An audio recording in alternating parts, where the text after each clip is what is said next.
All right, what's happening, everyone? Welcome to another episode of VMFC. We have a loaded show for you all this week. We're going to talk about the Bundesliga and its return. We're going to talk about the Liga MX, of course, and the utter disaster that it is. But we're going to start off with the Premier League, another disaster. They've reset their restart date like 3 times. They've postponed it, and it seems like it's just never going to happen for whatever reason.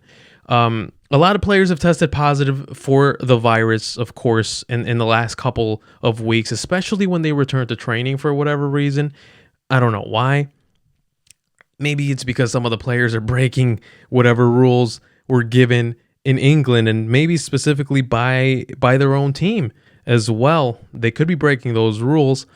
And it just looks like players, executives, coaches, owners, no one seems to be on the same page. And that's a little bit concerning because we are talking about one of the, I would say probably the best league in the world, the Premier League. Not so much because of the product, even though the product is tremendous, but because of how well run we thought it was. But now, these uncertain times have exposed the Premier League for the crap show that it is, because they just can't seem to get on the same page. Of course, that's one of the big issues. And some of the players don't want to play. They don't want to take a pay cut either. So where are we? And also, again, they've set this restart date so many times that now it's looking, I mean, the one that was supposed to be the restart date was June 12th. And even that date seemed a little bit too late for my liking, at least. Excuse me. But now it looks like the restart date is going to be June 26th. We'll talk about that in a little bit. But this entire mess that has been going on in the Premier League for the last 2 months has showed me one thing. This league isn't very good under adversity. They're not very good when things aren't going their way. And you usually measure the character of someone when things aren't going their way. And I just don't like how all of this has been handled. In the Bundesliga, again, we'll talk about them in a little bit, but in the Bundesliga, this is when we're going to restart. Government, what do you say? Cool, we're going to do it. Teams, this is when we're going to start. All right, cool, be ready, let's do this. It was that simple for the Bundesliga. And sure, you can talk about how governments of each nation handled this whole situation. That's totally fine. You can talk about that. I won't, because this isn't a podcast about politics. This is a show about sports, right? So I'm not going to talk about any of that. But what I am going to talk about is that the Premier League hasn't been handling it well at all. They haven't been handling this situation well.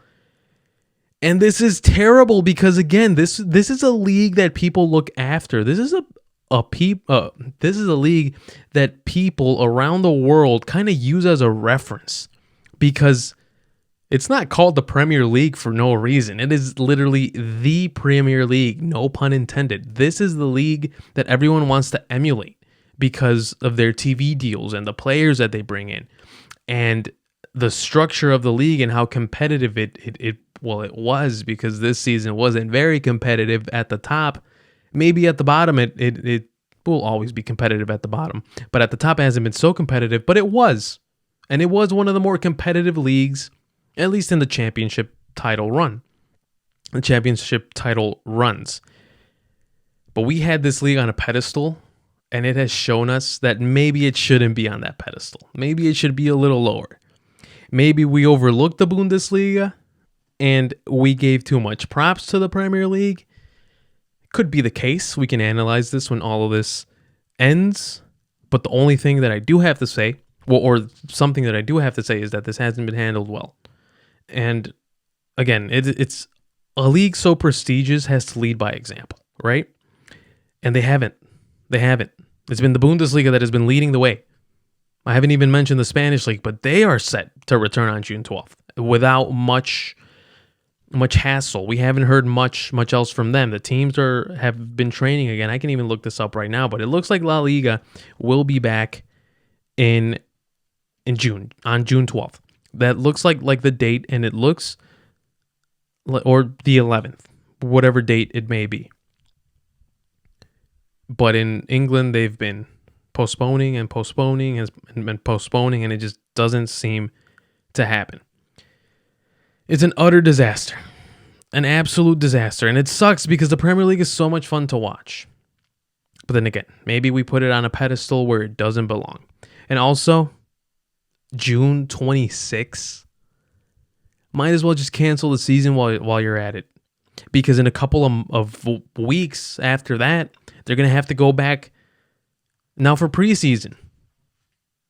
And then, I mean, it just kind of doesn't make sense. Why? Why would you play? How many? I think there's like 9 match days left. How are you going to fit 9 match days in like a month? It's so much. So many games to play. And again, these players are not in game shape. We'll talk about that later too. The difference between game shape and physical shape. It's 2 very different things. 2 completely different things, I would say. And the Premier League players are not in game shape at all. So it's going to take them a while. And they have to play, I believe it's 9 games, if I'm not mistaken, per team. Premier League table. They play 38 games. They are, or it might have been the Bundesliga that had 9 games. Okay, yeah, 9 games. Most teams have 9 games. Some have 10. Those are a lot of games to play. Those are a lot of freaking games to play in a span of like a month. I don't know how they're going to pull it off.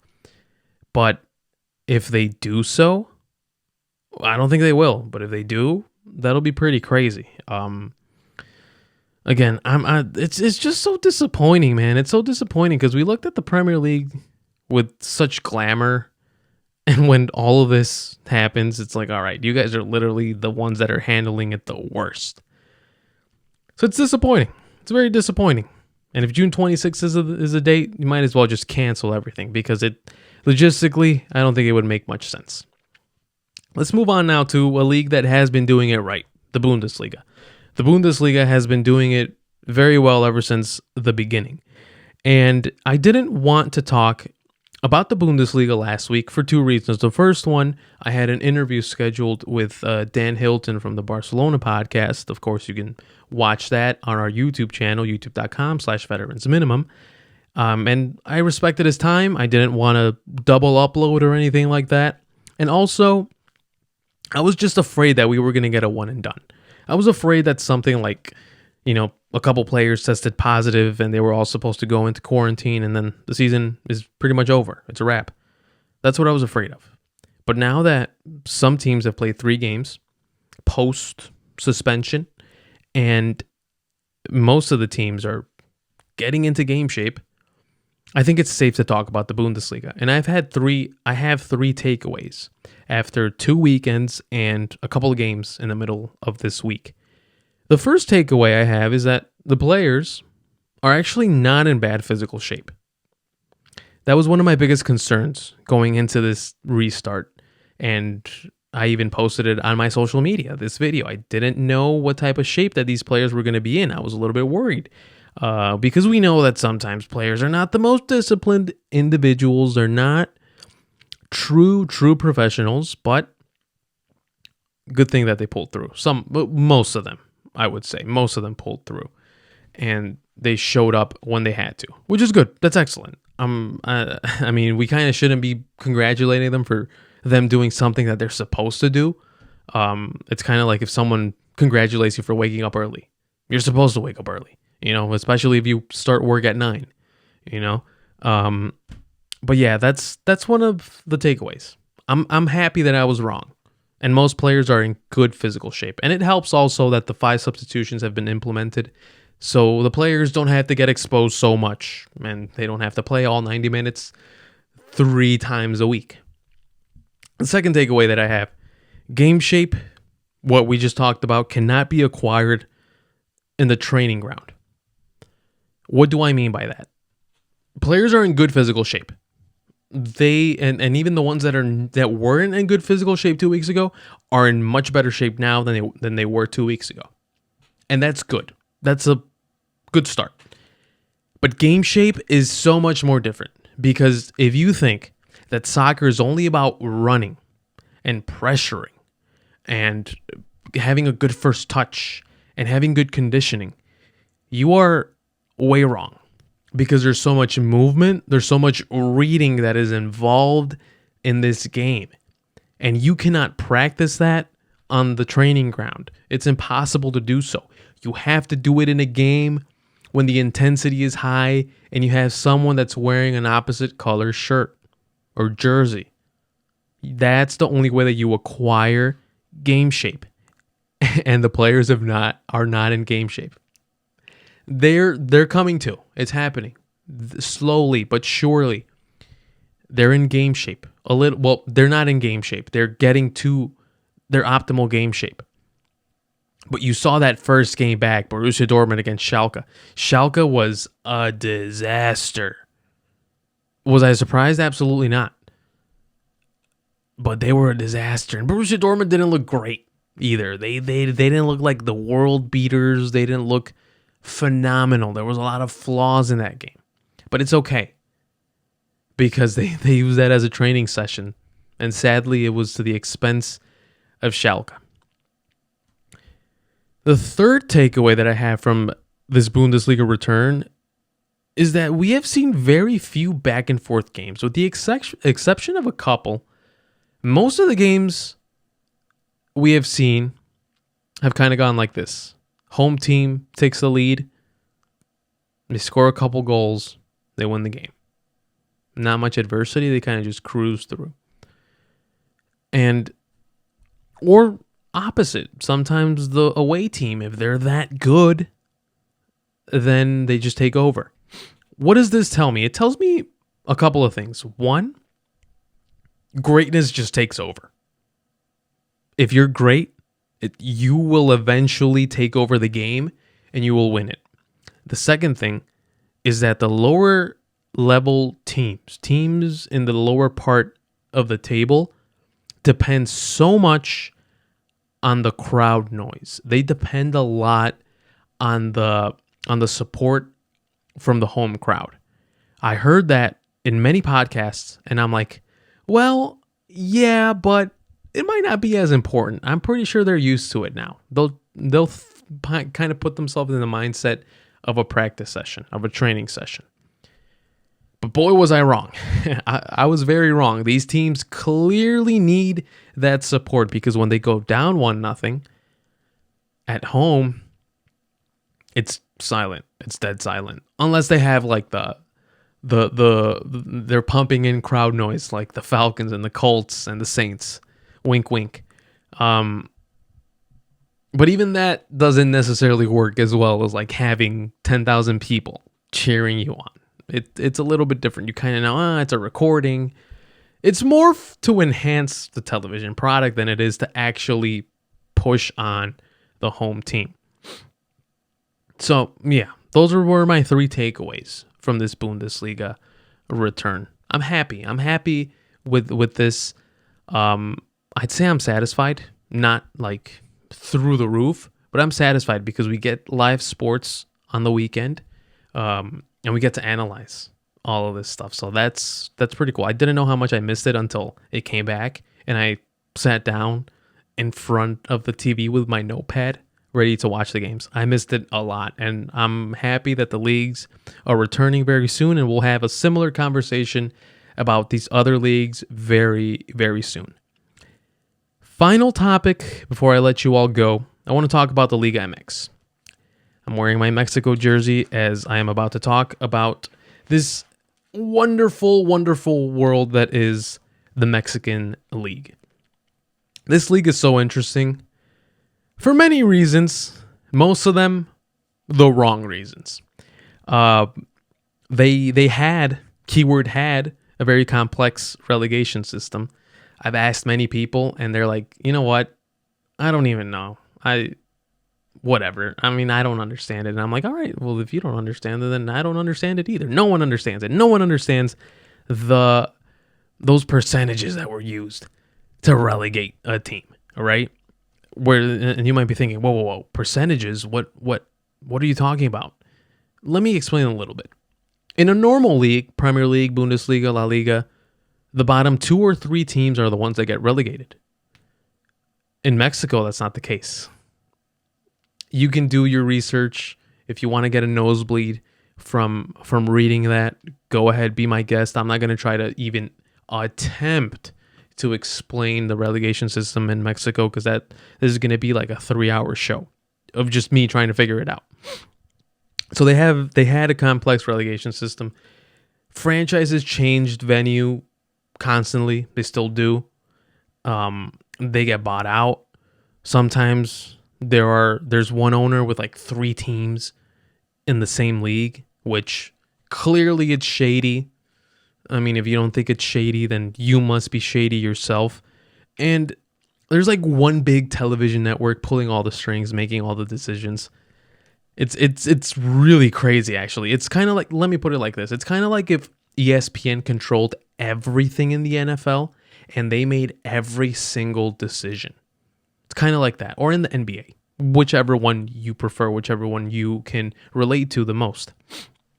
It's pretty crazy, right? But the last month and a half for the Liga MX has been very, very interesting for many reasons. The first one, they abolished their promotion/relegation system. They said that it's going to be gone for the next 5 years.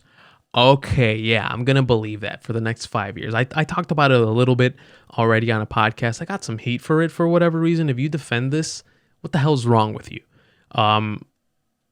But this is obviously terrible because you are ruining the competition.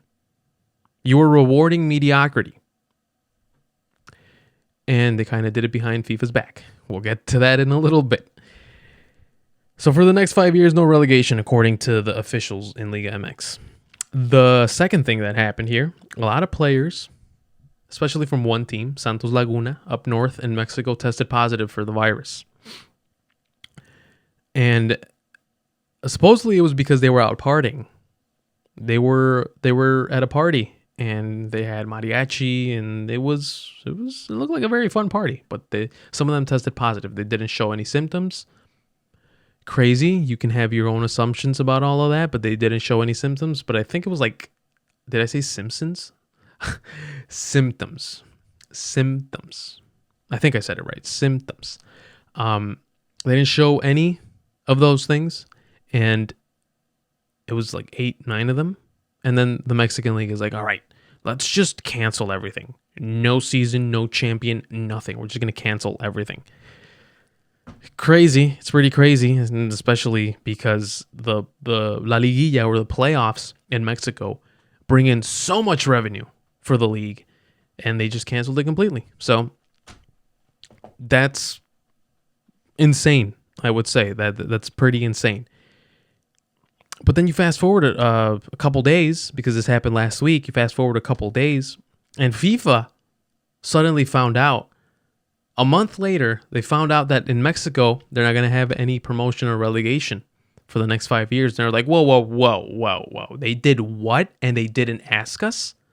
You're supposed to ask us first before you do anything. It's kind of like, at least in the town where I live, here, you have to get a permit from the village or like the city hall or whatever you want to call it before you like do any construction to your house. It's similar to FIFA.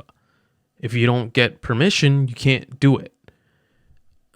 I mean, at least that's what they say, right? Even though FIFA is very corrupt themselves, they want to know what's going on.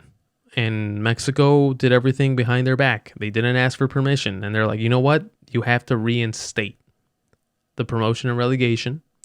And most importantly, you have to eradicate completely. You have to abolish. If you want to abolish something, you have to abolish this whole idea that we can have one owner and 4 or 5 different teams. It can't happen. I kind of exaggerated. It's usually 2, sometimes 3. There was a time where there was 1 owner, 3 teams in the same league.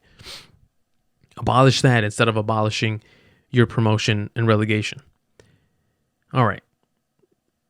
So you might be thinking to yourself, well, what else could have possibly happened? Well, I have some news for you. A lot more can happen. And something did happen just a couple of days ago at the time that you're hearing this. There's this team in the southern part of Mexico where my parents are from called Monarcas Morelia. That's where my parents are from. This is a team that has a pretty rich tradition. They have a couple championships, and they're set to move to Mazatlan, Sinaloa. Mazatlan, Sinaloa, if you guys don't know, is an attraction for people out of state and out of the country because it has nice beaches, it has very good food. I've never been there, but that's what they say. Now, you may have heard Sinaloa, and you might have thought it's something else. I'm not going to say what you and I are thinking because I might get in trouble, but you kind of get the gist. And if you don't get the gist, Google Sinaloa. You'll understand it. You'll totally understand what we're talking about. So now, arguably one of the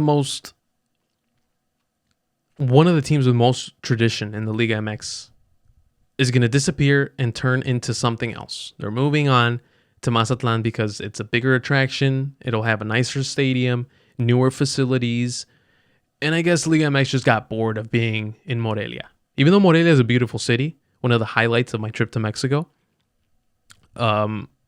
they apparently don't want to do business there anymore. They got tired. They're out. Or maybe it's just not leaving any money. Who knows? But they're out of that venue, if you want to say it. Now, who knows? They might bring in a second division team. I have no idea. I have no idea what's going to happen with all of this. But the fact is that Monarcas Morelia, this team where my family, not just my parents, my entire family, are from, is no longer going to exist. And that's very serious. It's kind of like when the St. Louis Rams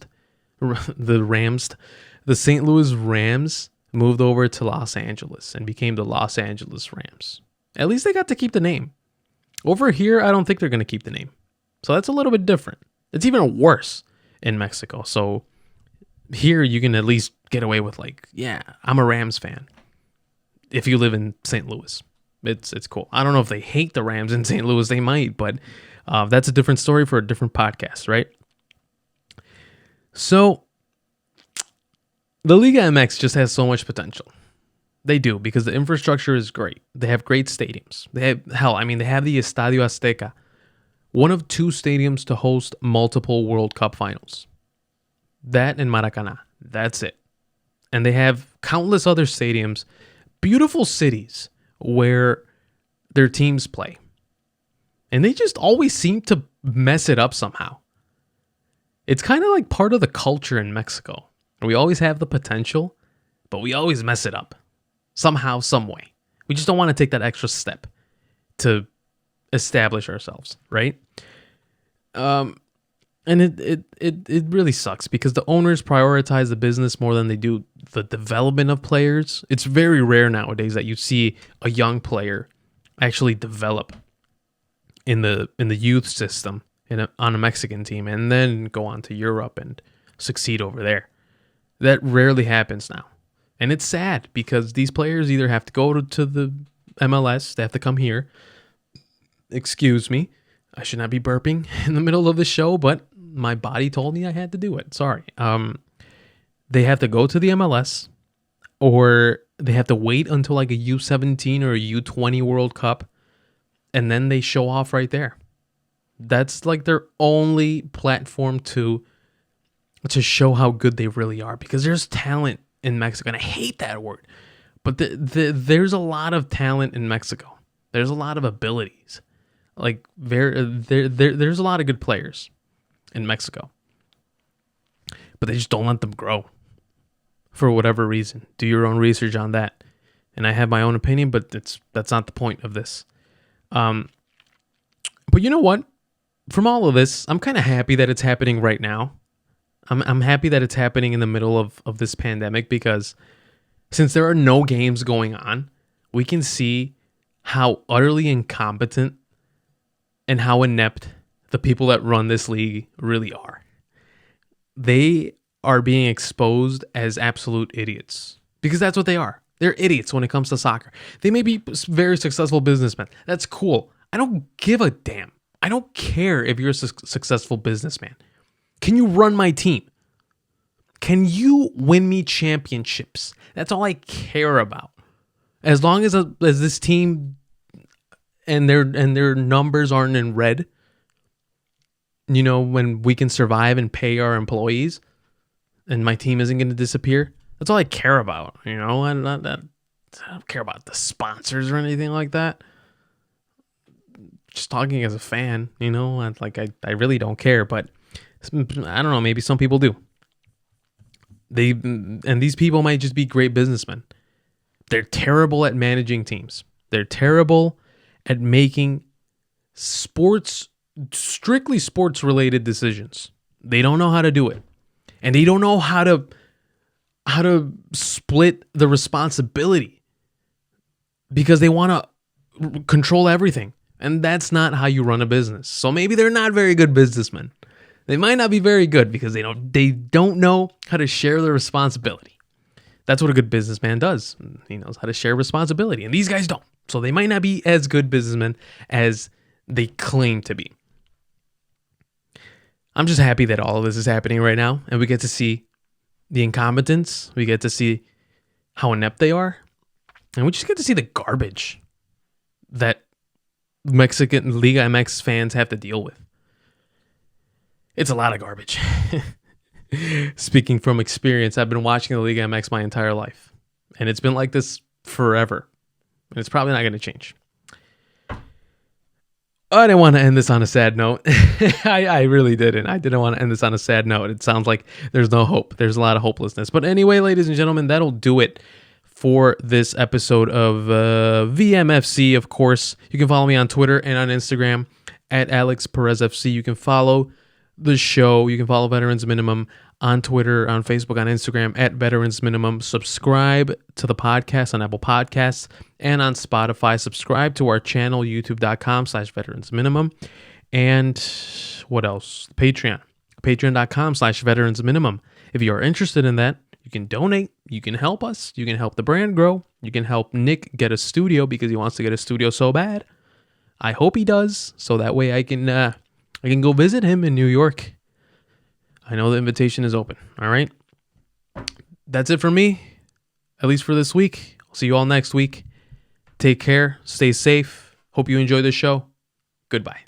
If you enjoy this video, remember to give it a thumbs up and subscribe to our YouTube channel for more sports content. If you want to support the brand, you can go ahead and donate $1 to our Patreon, patreon.com/Veterans Minimum. That will get you exclusive content and merch.